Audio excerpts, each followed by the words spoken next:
Okay guys, अगर आप एक क्रोम यूज़र हो तो ये वाली वीडियो आप लोग के लिए बहुत ज़्यादा हेल्पफुल होने वाली है। और ये वीडियो में हम लोग बात करने वाले कि क्रोम के अंदर जो बहुत बढ़िया बड़े फीचर आजकल आ रही है वो कौन कौन सी है। ओके, तो अभी देखो ऐसा टाइम चल रहा है कि बहुत सारे ब्राउज़र्स जो है उभर कर आ रहे हैं, या फिर जो भी पहले वाली जो भी ब्राउज़र थी वो भी अपने आप को बहुत ज़्यादा इन्हेंस कर रहे हैं, ताकि उन लोग को भी ये मौका मिले कि वो जो यूज़र है वो उन लोग का ब्राउज़र यूज़ करे। ओके, तो जैसे कि बात करें तो यहाँ पे आ जाती है हमारे पास क्रोम एज, या फिर फायरफॉक्स बोल सकते हो, सफारी बोल सकते हो, और ओपेरा जो अपनी नया जो ओपेरा एक्स बनाया जो गेमर लोग के लिए, वो भी बहुत बढ़िया बनाया गया। ठीक है, तो इसी दौर में क्रोम भी अपने आप को दिन ब दिन अपडेट करते रहता है और नए नए फीचर डालते रहता है। तो आज हम लोग कुछ वैसे ही फीचर की बात करने वाले जो कि साइड पैनल में आता है। जैसे कि पहला फीचर की अगर बात करें तो यहाँ पे अगर आपको कस्टमाइजेशन करनी है अपनी होम पेज की या फिर ओवरऑल थीम्स की, तो यहाँ पे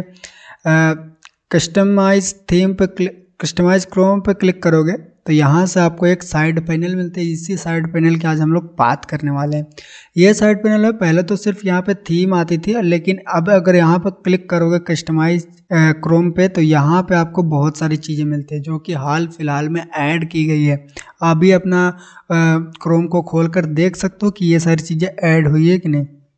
सबसे पहले बात करते हैं, तो यहाँ पे आप क्लिक करके जो भी थीम की जो वॉलपेपर है उसको चेंज कर सकते हो। ठीक है, यहाँ पे आपको बहुत सारा वैरायटी मिलती है, जैसे कि यहाँ पे कुछ पेंटिंग का थीम है, यहाँ से आप पेंटिंग का थीम लगा सकते हो, क्लिक करके डेली रिफ्रेश कर सकते हो। ओके, अभी आप यहाँ से बहुत सारे वॉलपेपर ले सकते हो। यहाँ पे देखो बहुत सारे वॉलपेपर डाली हुई है, या फिर खुद की भी वॉलपेपर यहाँ पे अपलोड कर सकते हो। यहाँ पे क्लिक करके खुद की भी वॉलपेपर यहाँ पे अपलोड करते हो। और हाँ, एक चीज़ और है इसमें कि एक अपकमिंग जो अपडेट है वो यहाँ पे है कि एआई के साथ आप वॉलपेपर को जनरेट कर सकते हो। ओके, आप जो भी कमांड दोगे उसके हिसाब से यहाँ पे आपकी वॉलपेपर आ जाएगी। वो अभी नहीं आया है लेकिन वो बाद में आ सकता है, ऐसा मैंने देखा था। ओके, और यहाँ पे आप थीम को चेंज कर सकते हो। अगर मैं लाइट थीम करूँ तो ये हमारा लाइट थीम हो गया। यहाँ से आप थीम की कलर चेंज कर सकते हो कि हमारी जो थीम होना चाहिए वो किस टाइप की होनी चाहिए। तो मैं फ़िलहाल के लिए लाइट थीम रखता हूँ जो कि वीडियो बनाने के लिए अच्छा रहता है। तो यहाँ से लाइट थीम मैंने चूज़ कर लिया, और फिर यहाँ पे अगर क्लिक करोगे तो ये आपकी जो भी डिवाइस रहेगी उसको फॉलो करेगा ये थीम। ठीक है, अगर आपकी डिवाइस में जो भी थीम लगा हुआ है, जैसे मेरे डिवाइस में इस कलर का थीम लगा हुआ तो वो फॉलो करेगा। मैं फ़िलहाल के लिए बंद करता हूँ और ये वाली रहने देते हैं। और नीचे आकर आपको यहाँ पे शो शॉर्टकट बार यहाँ पे दिखेगा, जो यहाँ पे दिख रहा है। आप इसको कस्टमाइज भी कर सकते हो कि अगर चाहो तो आप मोर माई शॉर्टकट्स रख सकते हो, आप चाहो तो यहाँ पे माई शॉर्टकट्स रख सकते हो, या फिर यहाँ पे मोस्ट विजिटेड साइट भी रख सकते हो, यानी कि जो आपने बहुत ज़्यादा विजिट किया उसको आप यहाँ पे रख सकते हो। अगर आप यहाँ पे क्लिक करोगे तो जो साइट आप बहुत ज़्यादा विजिट करते हो वो यहाँ पे शो करेगा। माई शॉर्टकट रखोगे तो यहाँ पे आपकी शॉर्टकट शो करेगी, और ऐड शॉर्टकट पे क्लिक करके आप अपनी शॉर्टकट्स को ऐड भी कर सकते हो। ओके, अब हम लोग बढ़ते हैं। ये तो नॉर्मल सी चीज़ें थी, ये तो आप लोग को पता होगा, लेकिन अब हम लोग बढ़ते हैं अगली फीचर्स की जो है हम लोग के पास रीडिंग मोड के लिए। यहाँ पे अगर आप क्लिक करोगे तो रीडिंग लिस्ट आती है, इस पर आप क्लिक करके आप जैसे कि ये कब यूज होता है वो मैं आपको बताता हूँ। जैसा कि मैंने यहाँ पे एक वेबसाइट ओपन करके रखा, और यहाँ पे आप देख सकते हो कि बहुत सारा यहाँ पे इमेजेस भी है। और अगर आप वैसी वेबसाइट पे जाते हो जहाँ पे बहुत सारा क्या बोलते हैं, बहुत सारी एड्स चल रही है, वहाँ पे आपको रीड करने में बहुत ज़्यादा प्रॉब्लम होती है। तो आपको क्या करना है, यहाँ पे राइट क्लिक करना, और यहाँ पे आपकी ऑप्शन आ जाएगी ओपन इन रीडिंग मोड। यहाँ पे जैसे क्लिक करोगे तो ये इसकी जो जितने भी कंटेंट होगा, यहाँ पे देखो सिर्फ कंटेंट आप यहाँ पे पढ़ सकते हो। शॉर्ट में आप यहाँ पे देख सकते हो कि ये सारी चीज़ें हैं। यहाँ पे अगर सिलेक्ट करोगे तो इधर सिलेक्ट हो जाएगी, और यहाँ पे सारी चीज़ें यहाँ पे आ गई। आपको यहाँ पे ना तो कोई ऐड दिखाई देगा, ना ही कोई फोटोज़ दिखाई देगी, ऐसी चीज़ें नहीं दिखाई देगी जो आपको डिस्टर्ब कर सकती है।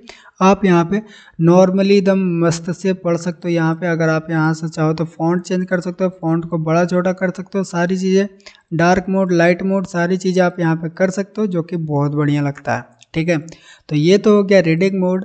अब हम लोग बढ़ते हैं अगली फीचर की तरफ जो है हमारे पास बुक मार्क। ओके, यहाँ पे अगर आप क्लिक करोगे तो बुक मार्क आप इस तरह से देख सकते हो। अभी तक जो हमारी बुक मार्क देखने के लिए कोई भी प्रॉपर जगह नहीं था कि हम लोग कहाँ से बुक मार्क को बढ़िया तरीक़ा से देख सकते हैं। तो आप अब क्या होगा कि क्रोम ने बहुत बढ़िया चीज़ लॉन्च कर दिया जो कि है बुकमार्क को कस्टमाइज कर सकते हो। आप देख सकते हो कि कहाँ कहाँ पे बुकमार्क है। जैसे कि पहले क्या होता था कि सिर्फ हम लोग यहीं पे देख सकते थे कि हम लोग कितना सारा बुकमार्क ऐड किए हैं, ओके। लेकिन अब यहाँ पे साइड पैनल में आकर आप यहाँ पे बुकमार्क को अगर सिलेक्ट करोगे तो यहाँ पे आपको दिख जाएगा कि कितने सारी आपने बुकमार्क ऐड करके रखा है और कौन कौन सी फोल्डर है। यहाँ पे बुकमार्क के अंदर आकर देखोगे कि यहाँ पे बहुत सारे फोल्डर्स हैं। यहाँ से आप इसकी देखने का स्टाइल भी चेंज कर सकते हो, लिस्ट है और फिर एक टाइनी लिस्ट के जैसा है। यहाँ से आप एडिट भी कर सकते हो सारी चीज़ें, जैसे किसको किसको रखना है, किसको किसको डिलीट करना है। इस तरह से आप एक साथ बहुत सारे बुकमार्क को डिलीट कर सकते हो जो कि पहले नहीं होता था, ठीक है। अगर पहले आपको बुकमार्क को डिलीट करना होता था तो आप एक एक करके बुकमार्क को रिमूव करते थे और वो बहुत ज़्यादा लेंदी प्रोसेस था। अब यहाँ से डायरेक्टली एडिट पे क्लिक करके आप सारे बुकमार्क्स को डिलीट कर सकते हो या फिर एडिट भी कर सकते हो, ओके। आप चाहो तो डायरेक्टली यहाँ पे क्लिक करके add current tab to bookmark कर सकते हो। जो भी करंट अभी खुला हुआ रहेगा वो यहाँ पे बुकमार्क में ऐड हो जाएगा। तो इस तरह से हम लोग बुकमार्क वाला फीचर भी समझ गए। और एक और फीचर जो है इसी में साइड पैनल में आती है जो कि है हमारा हिस्ट्री का फीचर, ठीक है। हिस्ट्री का फीचर भी यहाँ पे दे दिया गया है। जो भी चीज़ें आप हिस्ट्री करोगे, जो भी चीज़ें आप यहाँ से ओपन करोगे वही आपको दिखाई देगा, ठीक है। अब बढ़ते हैं हम लोग अगली फीचर की तरफ। अगला जो फीचर है वो हमारा है यहीं पे सर्च वाला ऑप्शन। यहाँ पे अगर आप क्लिक करोगे, ठीक है, यहाँ पे अगर आप क्लिक करोगे तो यहाँ पे आपको थोड़ा सा छोटा सा एक मोबाइल जैसा सर्च वाला बॉक्स मिल जाएगा जहाँ पे आप किसी भी चीज़ को सर्च कर सकते हो। जैसे कि मान लो मैं एक यहाँ पे नोट्स लिख रहा हूँ ये वाली पेज में और मैं चाहता हूँ कुछ सर्च करके खोजना कि हाँ वो चीज़ें है कि नहीं है। तो जैसे कि मैं मान लो तो मैं सर्च करता हूँ फ्लटर हीरो, ओके। तो अगर मैं सर्च करूँ तो यहाँ पे देखो वो सारी चीज़ें मिल जाती है, यानी कि छोटा सा एक मोबाइल जैसा आ जाती है। और आप यहाँ पे एआई का भी यूज़ कर सकते हो। जनरेट पे क्लिक करोगे तो यहाँ पे जो गूगल की जो बार्ड एआई है उसके हिसाब से यहाँ पे रिजल्ट जनरेट होगी और वो आपको देगा। तो यहाँ पे शॉर्ट में अच्छा तरीका से दिया गया, ये जो बहुत ज़्यादा यूज हो सकता है इसका। अगर आप चाहो उस तरह से यूज़ करना तो आप यूज़ कर सकते हो, ओके। अब हम लोग बढ़ते हैं अगला फीचर जो है हमारे पास रीडिंग मोड, ठीक है।